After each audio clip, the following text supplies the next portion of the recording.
Welcome to wishful ಅಡುಗೆ ಮನೆ. ನೋಡಿ, ಇವತ್ತು ನಾವೊಂದು ಸೂಪರ್ ರೆಸಿಪಿನ ಮಾಡೋಣ. ಸೂಪರ್ ರೆಸಿಪಿನ ಮಾಡೋಕ್ಕೆ ಮೊದಲಿಗೆ ಒಂದು ಬಾಣಲಿನ ತೊಗೊಂಡಿದ್ದೀನಿ. ಇಲ್ಲಿ ನಾನು ಇವಾಗ 2 ಗ್ಲಾಸ್ ಆಗುವಷ್ಟು ನೀರನ್ನು ಹಾಕೋಬೇಕು.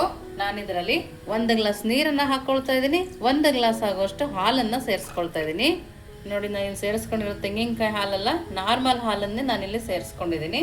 ಹಾಲು ಮತ್ತು ನೀರು ಹಾಕಿದೀವಲ್ಲ, ಇವಾಗ ನಾನಿಲ್ಲಿ ಸ್ವಲ್ಪನೇ ಉಪ್ಪನ್ನು ಹಾಕೊಳ್ತಿದ್ದೀನಿ. ಜಾಸ್ತಿ ಉಪ್ಪು ಹಾಕಿಲ್ಲ, ಸ್ವಲ್ಪ ಉಪ್ಪು ಹಾಕಿ ಚೆನ್ನಾಗಿ ಕುದಿಸ್ಕೊಬೇಕು. ನೋಡಿ, ಇವಾಗ ಚೆನ್ನಾಗಿ ಕುದೀತಾ ಇದೆಯಲ್ಲ, ಈ ಥರ ಕುದಿ ಬಂದಮೇಲೆ ನಾವೀಗ ಮೀಡಿಯಮ್ ಫ್ಲೇಮಲ್ಲಿ ಇಟ್ಕೊಳ್ಳೋಣ. ಮೀಡಿಯಮ್ ಫ್ಲೇಮಲ್ಲಿ ಇಟ್ಕೊಂಡು ನೋಡಿ, 1 ಬೌಲ್ ಆಗುವಷ್ಟು ಅಕ್ಕಿ ಹಿಟ್ಟನ್ನು ಸೇರಿಸ್ಕೊಳ್ತಾ ಇದ್ದೀನಿ. ನೋಡಿ, ಅಕ್ಕಿ ಹಿಟ್ಟನ್ನು ಸೇರಿಸ್ಕೊಂಡು ಗಂಟಾಗದೇ ಇರೋ ಥರ ನೀಟಾಗಿ ಕೈ ಆಡಿಸ್ಕೊಳ್ಳೋಣ. ನೀವಿನ್ನೂ ನಮ್ಮ ವಾಟ್ಸಪ್ ಗ್ರೂಪಿಗೆ ಜಾಯಿನ್ ಆಗಿಲ್ಲ ಅಂದರೆ ವಿಶ್ಫುಲ್ ವಾಟ್ಸಪ್ ಗ್ರೂಪ್ಗೆ ಜಾಯಿನ್ ಆಗೋದನ್ನು ಮರಿಬೇಡಿ. ಹೊಸ ಹೊಸ ರೆಸಿಪಿಗಳನ್ನ ನೀವಲ್ಲಿ ನೋಡ್ಬೋದು. ನಿಮಗೇನಾದರೂ ಹೊಸ ರೆಸಿಪಿ ಬೇಕಂದರೆ ಅಲ್ಲಿ ಕಮೆಂಟ್ ಮೂಲಕ ಕೂಡ ತಿಳಿಸ್ಬೋದು. ಇವಾಗ ಈ ಥರ ಕೈ ಆಡಿಸಿದ್ದೀವಲ್ಲ, ಇವಾಗ ಮೀಡಿಯಮ್ ಫ್ಲೇಮಲ್ಲಿ ಇಟ್ಕೊಳ್ಳೋಣ. ನಾವಿಲ್ಲೇ ಸಣ್ಣ ಸಣ್ಣ ಗಂಟಿದ್ರೆ ನೀಟಾಗಿ ಈ ಥರ ಮಾಡ್ಕೋಬೇಕು. ಒಂದು ಕೂಡ ಗಂಟಿರಬಾರ್ದು, ಆ ಥರ ನಾವು ಇದನ್ನು ತಿರುಗಿಸ್ಕೊಳ್ಳೋಣ. ಇವಾಗ ತಿರುಗಿಸ್ಕೊಂಡಾದ್ಮೇಲೆ ಲೋ ಫ್ಲೇಮಲ್ಲಿ ಇಟ್ಟು ಒಂದು 5 ನಿಮಿಷ ಇದೇ ಥರ ಬೇಯಿಸ್ಕೊಳ್ಳೋಣ. ನೋಡಿ, ಇವಾಗ ಇದು ಚೆನ್ನಾಗಿ ಬೆಂದಿದೆ.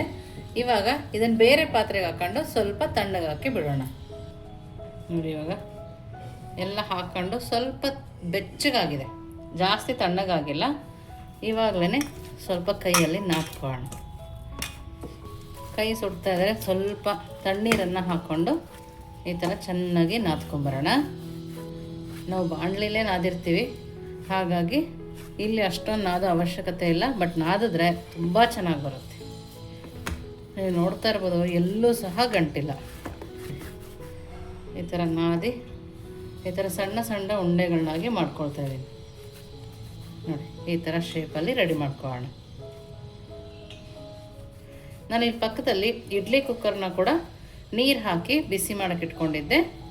ಆ ಥರ ಮಾಡಿದಾಗ ಕೆಲಸ ಕೂಡ ಬೇಗ ಆಗುತ್ತಲ್ಲ. 4 ಉಂಡೆ ಥರ ಸಿಕ್ತು. ನೋಡಿ, ಇವಾಗ ಇದನ್ನು ನೋಡಿ, ಇಡ್ಲಿ ಪ್ಲೇಟಲ್ಲಿ ಒಂದು ಸಣ್ಣ ಸಣ್ಣ ತೂತ ಇರೋ ಪ್ಲೇಟ್ ಇರುತ್ತಲ್ಲ, ಆ ಪ್ಲೇಟ್ ತೊಗೊಂಡಿದ್ದೀನಿ. ಅದಕ್ಕೆ ಸ್ವಲ್ಪ ಎಣ್ಣೆನ ಹಾಕ್ಕೊಳ್ತಾ ಇದ್ದೀನಿ. ನೋಡಿ, ಈ ಥರ ಸುತ್ತನ್ನು ಎಣ್ಣೆನ ಹಾಕ್ಕೊಂಡು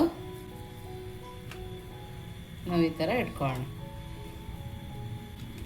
ನೋಡಿ ನೋಡಿ, ಈ ಥರ ಪ್ಲೇಟನ್ನು ರೆಡಿ ಮಾಡ್ಕೋಬೇಕು. ನೋಡಿ, ಈ ಥರ ರೆಡಿ ಮಾಡ್ಕೊಂಡ್ಮೇಲೆ ಇವಾಗ ಈ ಪ್ಲೇಟ್ನ ನೋಡಿ, ಇಡ್ಲಿ ಪಾತ್ರೆಯಲ್ಲಿ ನೀರು ಬಿಸಿ ಹಾಕಿ ಇಟ್ಕೊಂಡಿದ್ವಲ್ಲ, ಚೆನ್ನಾಗಿ ಬಿಸಿಯಾಗಿದೆ. ಇವಾಗ ಇದರೊಳಗಡೆ ಇಟ್ಕೊಳ್ಳೋಣ. ಮೀಡಿಯಮ್ ಫ್ಲೇಮಲ್ಲಿ ಇಟ್ಟು ಒಂದು 3 ನಿಮಿಷ ಬೇಯಿಸ್ಕೊಂಬಂದರೆ ಸಾಕಾಗತ್ತೆ. ನೋಡಿ, ಇವಾಗ ಸ್ಟವನ್ನು ಆಫ್ ಮಾಡ್ಕೊಳ್ಳೋಣ. ನೋಡಿ, ಚೆನ್ನಾಗಿ ಬೆಂದಿದೆ. ಇವಾಗ ಸ್ವಲ್ಪ ತಣ್ಣಗಾಗಬೇಕು. ತಣ್ಣಗಾದ್ಮೇಲೆ ಇದನ್ನು ನಾವು ತಕ್ಕೊಳ್ಳೋಣ. ನೋಡಿ, ಅದು ತಣ್ಣಗಾಗೋಷ್ಟರೊಳಗೆ ನಾವಿಲ್ಲಿ ಚಕ್ಲಿ ಮಾಡ್ತೀವಲ್ಲ, ಆ ಥರದೊಂದು ಪ್ಲೇಟ್ನ ತೊಗೊಂಡಿದ್ದೀನಿ. ನಾನಿಲ್ಲಿ ಮಿಕ್ಸ್ಚರ್ ಮಾಡೋ ಪ್ಲೇಟ್ನ ತೊಗೊಂಡಿದ್ದೀನಿ. ನೋಡಿ, ನೀಟಾಗಿ ಎಣ್ಣೆನ ಸರುಕೋಬೇಕು. ನೋಡಿ, ಈ ಮೋಲ್ಡಿಗೆ ಕೂಡ ನೀಟಾಗಿ ಎಣ್ಣೆನ ಸರುಕೊಳ್ತಾ ಇದ್ದೀನಿ. ನೋಡಿ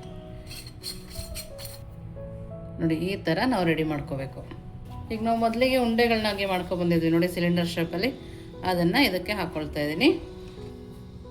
ನಮಗಿಲ್ಲಿ ದೊಡ್ಡದಾಗಿರೋದ್ರಿಂದ 2 ಸೇರುತ್ತಾ ಇದೆ. 2ನ್ನು ನಾನು ಇದರೊಳಗಡೆ ಸೇರಿಸ್ಕೊಳ್ತಾ ಇದ್ದೀನಿ. ಇವಾಗ ಕ್ಲೋಸ್ ಮಾಡ್ಕೊಳ್ಳೋಣ. ನೋಡಿ, ಈ ಥರ ಟೈಟ್ ಮಾಡಿಕೊಂಡು ನಾವು ರೆಡಿ ಮಾಡ್ಕೊಂಡಿದ್ದೀವಲ್ಲ, ನೋಡಿ ಇಷ್ಟು ಸಾಫ್ಟಾಗಿ ಬರುತ್ತೆ. ಇವಾಗ ಇದನ್ನು ನಾವು ತಟ್ಟೆ ಇಡ್ಲಿ ಎಲ್ಲ ಮಾಡ್ತೀವಲ್ಲ, ಆ ಪ್ಲೇಟ್ನ ತೊಗೊಂಡು ಅದ್ರ ಮೇಲೆ ಬಾಳೆದೆಲೆನ ಹಾಕ್ಕೊಂಡಿದ್ದೀನಿ. ಇವಾಗ ಅದಕ್ಕೆ ಸ್ವಲ್ಪ ತೆಂಗಿನಕಾಯಿ ತುರಿನೂ ಹಾಕ್ಕೊಳ್ತಾ ಇದ್ದೀನಿ. ಈ ಥರ ಹಾಕ್ಕೊಂಡು ನಿಧಾನಕ್ಕೇ ಅದ್ರ ಮೇಲೆ ಸುತ್ಕೊಳ್ಳೋಣ. ಈ ಥರ ನೋಡಿ, ಈ ಥರ ನೀಟಾಗಿ ಮಾಡ್ಕೋಬೇಕು. ನೋಡಿ, ಎಷ್ಟು ನೀಟಾಗಿ ಬಂದಿದೆಯಲ್ಲ. ಇನ್ನೊಂದನ್ನು ಅದೇ ಥರ ಮಾಡ್ಕೊಳ್ಳೋಣ. ನೋಡಿ, ಈ ಥರ ತೆಂಗಿನಕಾಯಿ ತುರಿನ ಉದುರಿಸ್ಕೊಂಡು ನೋಡಿ, ಎಲ್ಲದನ್ನು ಇದೇ ಥರ ಮಾಡ್ಕೊಂಡಿದ್ದೀನಿ. ನೋಡಿ, ಇವಾಗ ಇದನ್ನು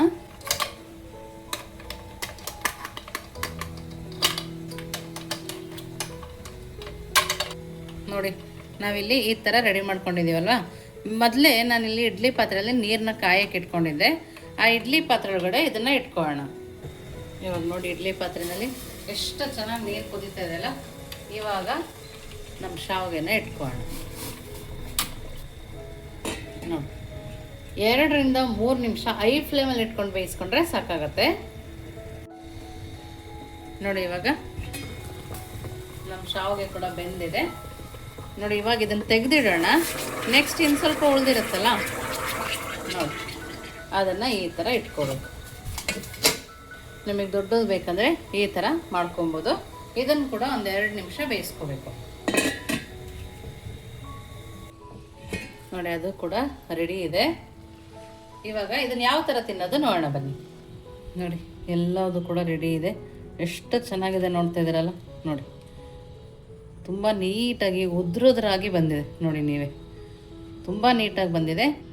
ನೋಡಿ ದೊಡ್ಡದು ಮಾಡ್ಕೊಂಡಿದ್ವಲ್ಲ ಅದು ಕೂಡ ರೆಡಿ ಇದೆ. ನೋಡಿ ಬಾಳೆದೆಲೆಯಿಂದ ನೀಟಾಗಿ ಬಿಡ್ತಾ ಇದೆ. ನೋಡಿ ನೋಡಿ ಇದು ಸ್ವಲ್ಪ ತಣ್ಣಗಾಗಬೇಕು. ನೋಡಿ ಸಾಂಬಾರು ಜೊತೆ ಯಾವ ಥರ ತಿನ್ನೋದು ನೋಡೋಣ ಬನ್ನಿ. ಇದು ಸ್ವಲ್ಪ ತಣ್ಣಗಾಗಿದೆ. ನೋಡಿ ಲೇಯರ್ಸ್ ಎಷ್ಟು ಚೆನ್ನಾಗಿ ಬರ್ತಾ ಇದೆ. ನೋಡಿ ನಾನಿಲ್ಲಿ ಪಾಲಕ್ ದಾಲ್ ಮಾಡಿದ್ದೆ, ಅದರ ಜೊತೆ ಟೇಸ್ಟ್ ಮಾಡೋಣ. ಕೆಲವೊಬ್ರು ಸ್ವೀಟ್ ತಿನ್ನಲ್ಲ ಅಂಥವ್ರು ಈ ಥರ ಕೂಡ ಟೇಸ್ಟ್ ಮಾಡ್ಬೋದು. ಸೂಪರ್ ಅಂದರೆ ಸೂಪರ್ ಆಗಿದೆ. ಎಳೆ ಎಳೆಯಾಗಿ ಬಂದಿದೆ ಶಾವಿಗೆ, ತುಂಬ ಚೆನ್ನಾಗಿದೆ. ಖಂಡಿತವಾಗೂ ನೀವು ಒಂದ್ಸಾರಿ ಮನೇಲಿ ಮಾಡಿ ಹೇಗೆ ಬಂತು ಅಂತ ವಿಶ್ಫುಲ್ ಅಡುಗೆ ಮನೆಗೆ ಕಮೆಂಟ್ ಮೂಲಕ ತಿಳಿಸೋದನ್ನು ಮರಿಬೇಡಿ. ನೀವಿನ್ನು ನಮ್ಮ ಚಾನಲ್ ಲೈಕ್ ಮಾಡಿದರೆ ಲೈಕ್ ಮಾಡಿ, ಶೇರ್ ಮಾಡಿ, ಸಬ್ಸ್ಕ್ರೈಬ್ ಮಾಡಿ. ವಿಶ್ಫುಲ್ ಅಡುಗೆ ಮನೆಗೆ ಥ್ಯಾಂಕ್ ಯು.